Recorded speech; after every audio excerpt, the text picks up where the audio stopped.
Hey everyone, it's Justine and welcome to the housewarming event here at Stamp Nation. It's day 5 and I'm using something new and shopping from my stash. So I've had these texture plates here from Simon Says Stamp for quite a long time, and to be honest with you, I never really knew what to do with them. They're thin metal, so be careful of the edges as they can be a little bit sharp, and they have a really intricate design on them. Think of them like an embossing folder. They are really quite similar to that. So I'm going to get started and I'm going to be cutting with my Big Shot. I added a shim as well as a piece of paper. I found that to be the best impression that I got by adding those to my sandwich. I then added the texture plate itself to the top of the card, and I decided on using this more intricate one for both cards today. I'm actually going to use them in 2 different ways, so I am going to show you how to emboss, but before I show you how to emboss with them, I want to show you how you can kind of stamp with them and get a little bit of embossed texture. So I am going over my entire plate using Juniper Mist ink from Catherine Pooler. Now I'm making a bit of a mess, as you can see, but it's fine. I'm going to wipe it off later with a stamp chamois and it will be good as new. So I have my texture plate facing up and I'm adding my card panel, which measures 4 1/4 by 5 1/2, onto my sandwich plate here.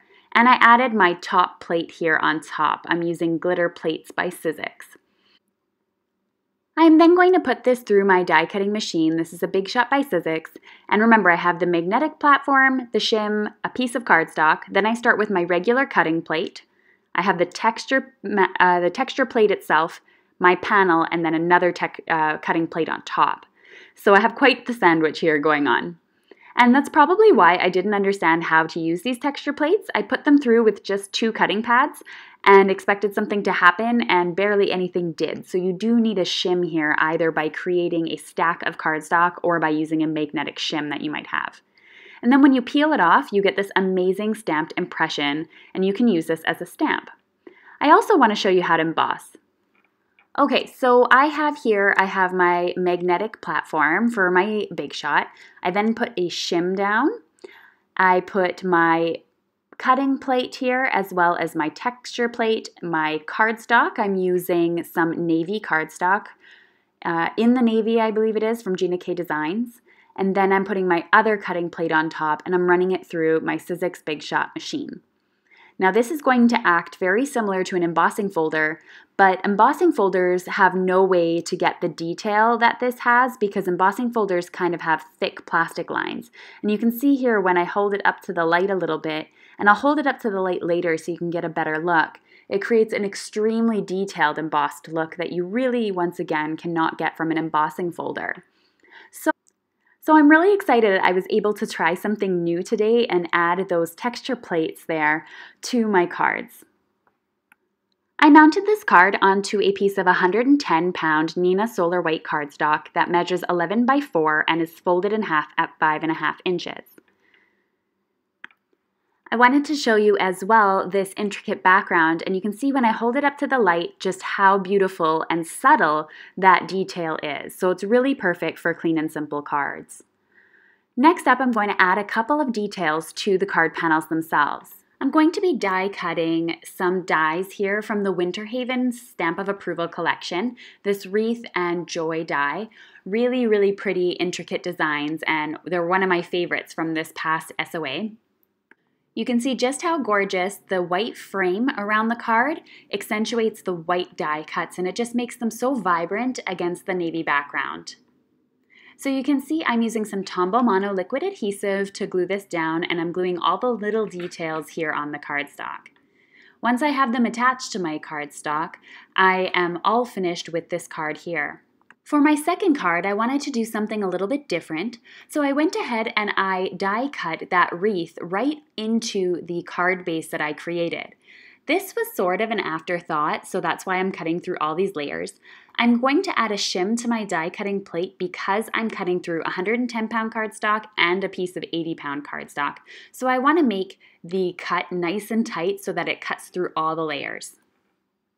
I did have to run this through my machine twice in order to get it to cut all the way through, and I think that partially has to do with as well that my plates are a little bit warped. So if that's happening to you, then I would suggest that you change your plates up and see if it works. So once that was all finished, I now have this really pretty window on the inside of my card.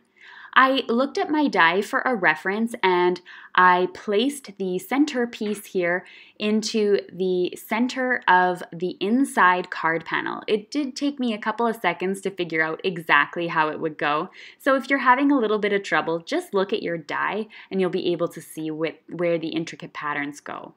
Now I was thinking about putting a die cut in the center. I'm going to be cutting this Rejoice, and I'm going to use the same in the navy cardstock as I did on the first one, and I'm going to cut out the shadow as well as the text in white and navy. So once I die cut those, I had to make a decision. So I thought to myself I could add a piece of acetate on the background and create sort of a clear transparency that would make it really easy to glue on top of. What you could also do is add a strip of vellum across your card and make it really elegant. But I decided to go against all that and create a true window that you could stick your finger through. And I am going to just add glue and adhesive onto the very sides of the exclamation point and the R. I was also able to put some adhesive on the bottom of the J as well as on the top of the exclamation point and the R so that I was able to get a nice secure adhesive on there. I was a little bit worried. And then I went in with the navy text here and I just manipulate it so that it fits inside the shadow box here. And I added both pieces of that as well because they do separate, so they come in separate pieces. The hardest part to glue on here was definitely the little dots that go on top of the J and the I, but I just used tweezers to place them and it worked out really well. So I hope you enjoyed today's card tutorial that had the theme Use Something New, and I hope you shop your stash for anything you haven't used yet or go ahead and go shopping and indulge yourself. I look forward to seeing what everyone creates with the theme Use Something New. Thanks so much for watching everyone, and I'll see you again soon, I'm sure, for another video.